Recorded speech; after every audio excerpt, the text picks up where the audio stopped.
اعوذ باللہ من الشیطان اللعین الرجیم بسم اللہ الرحمن الرحیم۔ السلام علیکم ناظرین، میں ولی مصبی ایک مرتبہ پھر کربلا المقدسہ سے آپ کی خدمت میں حاضر ہوں، اور ہمارے مسلسل لائیو پروگرامز، ریکارڈڈ پروگرامز آپ کی خدمت میں جاری و ساری ہیں۔ ہماری نشریات کربلا المقدسہ سے اور مختلف جو منطقے ہیں، مختلف اتباعات العالیات ہیں، وہاں سے آپ کی خدمت میں پروگرام نشر کیے گئے۔ اسی کے سلسلے کو آگے بڑھاتے ہوئے اس وقت مولا ابوالفضل العباس علیہ السلام کے حرم کے بالکل مقابل آپ کے لیے ایک نشریات کا اہتمام کیا گیا، اس میں ہم حاضر ہیں، اور جو ہماری مہمان شخصیت ہے، یقیناً آپ کی شخصیت بہت ہی عظیم شخصیت ہے، ہمارے ساتھ موجود ہیں فقیر اشاق علی صاحب، ڈسٹرکٹ خیرپور ڈسٹرکٹ سے، سندھ سے ان کا تعلق ہے، اور وہ اپنی میموریز ہمارے ساتھ شیئر کریں گے۔ وہ بہت پرانے زائر ہیں۔ سن 2004 جب پہلی مرتبہ پہلا عاشور صدام لعین کے بعد ہوا اور مومنین آنا شروع ہوئے، اب تو کثرت سے الحمدللہ آتے ہیں، ہر دوسرا آدمی کربلا کی زیارت کیے ہوئے۔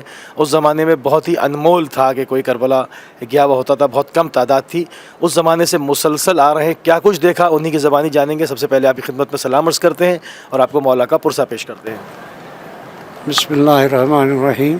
ان اللہ و ملائکتہ یصلون علی النبی یا ایھا الذین آمنوا صلوا علیہ وسلموا تسلیما۔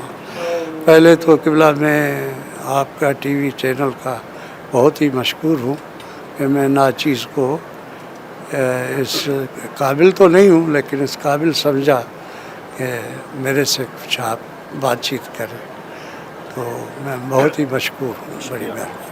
میں چاہوں گا قبلہ، کیونکہ جہاں تک مجھے یاد ہے، کیونکہ اس عاشورہ پہ میں بھی شامل تھا، 2004 میں جو عاشورہ تھا وہ پہلا عاشور تھا، اور ایک سوگواری اپنی جگہ، لوگوں کے اندر ایک جوش تھا، کیونکہ 35 سال کے بعد یا 35-40 سال کے درمیانی عرصے کے بعد پہلی مرتبہ آزادی کے ساتھ سرزمین کربلا پہ عاشورہ واپس منایا جا رہا تھا۔ تو اس زمانے میں پاکستان سے بائی روڈ ہزارہ کاروان ایران کو عبور کرتے ہوئے آئے، تو وہ آپ کی کیا میموریز ہیں ہمارے ساتھ شیئر کریں، کیونکہ آج کل تو لوگ بہت آرام کے ساتھ، سکون کے ساتھ بائی ایئر آ جاتے ہیں زیادہ تر، اور جو بائی روڈ آتے ہیں وہ بھی وہ تکلیفیں نہیں اٹھاتے جو اس زمانے میں تھا۔ وہ کیا میموریز تھیں، وہ میں آپ سے جاننا چاہوں گا۔ بسم اللہ، ہمارے ناظرین کے لیے بیان فرمائیے۔ بسم اللہ الرحمن الرحیم۔ 2004 میں میرا خیال ہے عاشور میں نہیں آیا تھا، میں ایسے آیا تھا، اور وہ تو میں نے آپ کو آف دا ریکارڈ بتایا بھی کہ ایسے کنبھ میں بیٹھے بیٹھے ہمارا پروگرام بن گیا، اور الحمدللہ پھر ہم آئے اپنے بارڈر پہ، اور ویزا بھی مل گئے۔ وہاں جو کچھ تھوڑا بہت جو ہوتا ہے، آپ پتہ ہے کہ بارڈر پہ تھوڑا بہت ہوتا ہے۔ بہرحال تھوڑی سی تکلیف تو ضرور ہوئی، لیکن ہم الحمدللہ آ گئے، اور ہم نے ہیڈ کوارٹر کربلا کو بنایا۔ یہ ٹائم تھا اپنے شعبان کا، شعبان مہینہ تھا، اور امام زمانہ کا ہم نے وہاں مشہد میں جان علی شاہ صاحب کے ساتھ کیا تھا۔ اس کے بعد ہم کنبھ آئے، کنبھ کے بعد یہاں آ گئے، اور رمضان سے پہلے ہم واپس چلے گئے تھے۔ ٹھیک ہے۔ اچھا، جو راستے میں جب آپ آئے ہیں، یعنی کہ ایران کے بعد مہران بارڈر سے آئے ہوں گے، تو مہران سے جب آپ داخل ہوئے ہیں تو راستے میں جو مناظر آپ نے دیکھے، اس میں کیونکہ یہاں جنگ کے بعد جو ہے وہ ایک فتح ہوئی تھی، اور وہ لائن سے جان چھٹی تھی قوم کی، جو راستے میں جو کچھ تھا، جو کہ میں نے بھی دیکھا تھا، میں چاہ رہا ہوں آپ نے کیا دیکھا، وہ بیان فرمائیے۔ الحمدللہ ہم آئے راستے میں، وہ بہت ہی چیکنگیں اور یہ جو کچھ تھا، اور کربلا کے باہر، کیونکہ ویسے تو کافی تکلیفیں ہوئی، لیکن میں پراپر جو ایک بات، کربلا سے باہر ہمیں لائن کر کے کھڑا کیا گیا، لائن لگا، جی ہاں، گاڑی سے اتار کے لائن میں کھڑا کر دیا، اور عربی میں کیا کہا ہم نے تو نہیں سمجھا۔ بعد میں مولوی صاحب سے پوچھا کہ بھئی کیا کہہ رہا تھا کہ ان کو شوٹ کرو، اور یہ پاکستان والے جو ہیں، وہ لوگ پاکستان کے لیے اچھے تاثرات نہیں تھے اس ٹائم پہ۔ کار لوگ سلپ ہو جاتے ہیں، پھر وہ دہشت گردوں کے ساتھ جا کے ملتے ہیں، اس قسم کی وہ باتیں کر رہا تھا۔ بہرحال پھر ہمیں اس نے چھوڑا،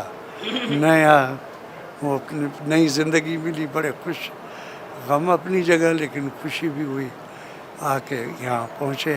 اور پھر ہیڈ کوارٹر بھی ہم نے کربلا کو ہی بنایا اور اس کے یہاں سے پھر نکل کے باقی زیارات کر رہے تھے جس میں سامرا بھی ہم نہیں گئے تھے. ٹھیک. اچھا اس وقت جو تفتیش ہوتی تھی وہ اس طرح سے ہوتی تھی کہ وہ باقاعدہ سب کو گاڑی سے اتار دیتے تھے. اچھا جس طرح سے آپ نے کہا نا کہ لائن بنا کے کھڑا کیا اور اس نے کہا کہ مار دو, تو اس کی وجہ جہاں تک میرے علم میں ہے کہ اس زمانے میں طالبان کا بڑا وہ تھا اور ان کو یہاں پر خفیہ اداروں کو یہ بتایا گیا تھا, فوجیوں کو تربیت دی گئی تھی کہ جس کے بڑے بڑے بال ہوں, لمبا ہو اور اگر ننگے پیر ہو تو فوراً مار ڈالو, وہ طالبان ہیں. یہ مین یہ سائن تھے.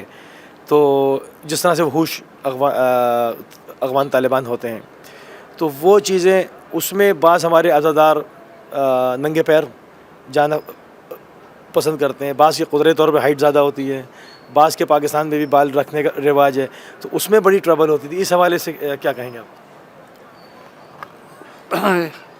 دیکھیں اس وقت پھر جو اس کا پتہ چلا, جو مطلب کوئی اچھا افسر تھا, کسی بڑی پوسٹ پہ تھا, اب مجھے یاد نہیں ہے, بہرحال اچھی پوسٹ پہ تھا, تو پھر وہ ڈرائیور نے بتایا کہ یہ ہے شیعہ.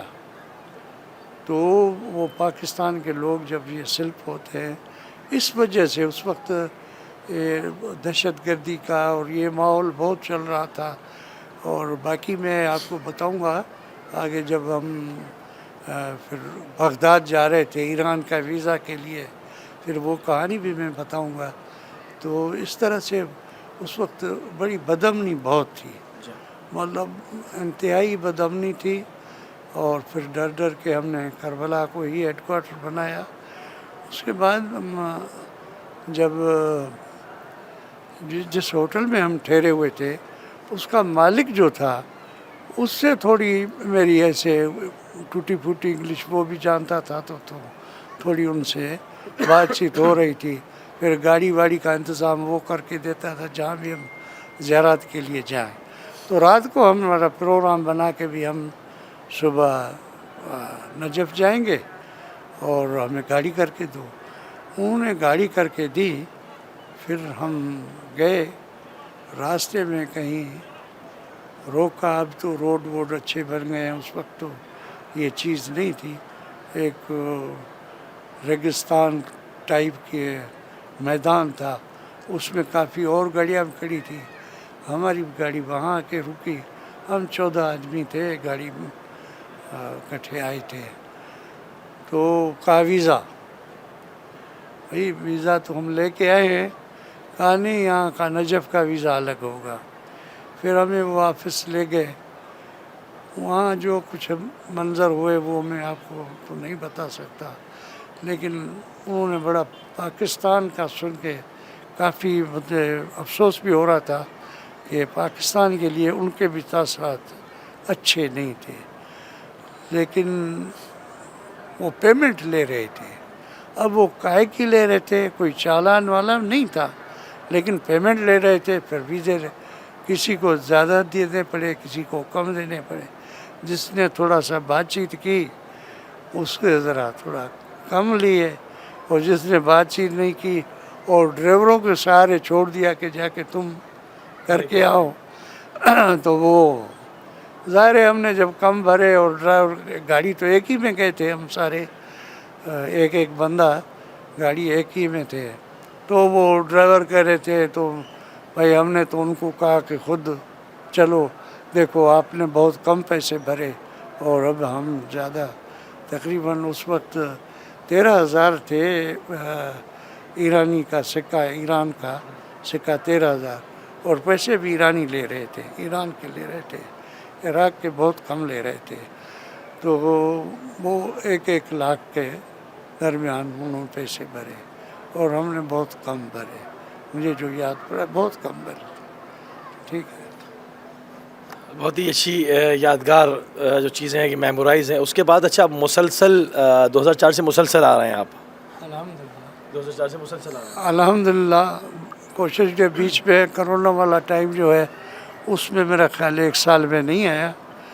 دوسرے سال ویزے کا کوئی چکر 2 سال کنٹینیو میں نہیں آیا. باقی الحمدللہ میں آتا رہا ہوں. لاسٹ ایئر تو عاشور میں بھی آیا, پھر اربین میں بھی آیا, اربین میں بائی روڈ آیا, عاشور میں وہ بائی ایئر آئے.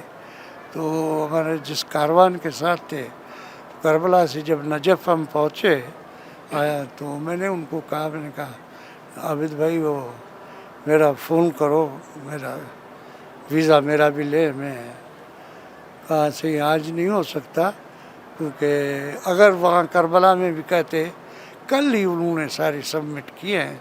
اس وقت تھوڑا اس سال اگر دیکھیں تو کافی نرم ہے اور اتنی ڈیفیکلٹیز نہیں ہوئی, لیکن اس سال یہ ڈیفیکلٹی انہوں نے کہا لاسٹ ایئر کہا نہیں ابھی نہیں ہو سکتا. پھر میں گاؤں چلا گیا, میں نے کہا نصیب نہیں ہے. کسی دوست سے باتیں کرتے, میں نے کہا بھی آپ جاتے ہیں اربین پہ, اس سال ہے تیاری نہیں ہے؟ کہا بالکل ہے. میں نے کہا ویزے دے دیے بن گئے؟ کہا نہیں ابھی دیں گے پاس. میرا بھی دے دو. کہا ہم جائیں گے بائی روڈ. میں نے کہا بائی روڈ چلیں گے. تو پھر بائی روڈ آئے. تو نجف کا میں جب ویزا انہوں نے کہا ویزا لو, اس کے بعد ہمیں چھوڑا.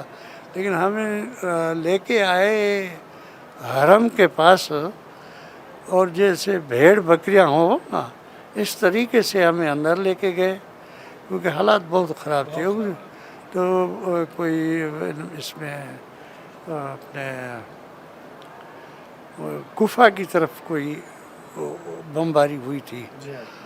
تو وہ تو اس کا تو ہمیں تو پتہ نہیں تھا, لیکن ہمیں وہ مغرب کی اذان آ رہی تھی. تو ہم نے کہا نماز پڑھ لیں. کہا نہیں نماز نہیں, بس چلے. وہ ہمیں نکالا اور گئے.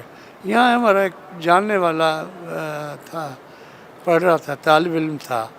وہ آ کے کھڑا انتظار کیا کہ آپ حافظ بشیر سے ملاقات کے لیے. میں نے ان کو بتایا ہے آپ کا, تو انہوں نے کہا یہاں لے آؤ.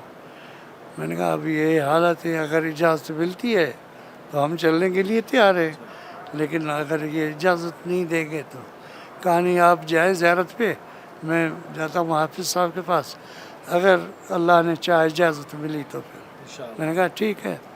پھر جب ہم باہر نکلے تو یہ کہا نہیں یہ بڑا مشکل ہو گیا ہے, کیونکہ یہاں اپنا کوفے میں جو ہے حالات خراب ہوئے ہیں, تو اس وجہ سے وہ اجازت نہیں ہو.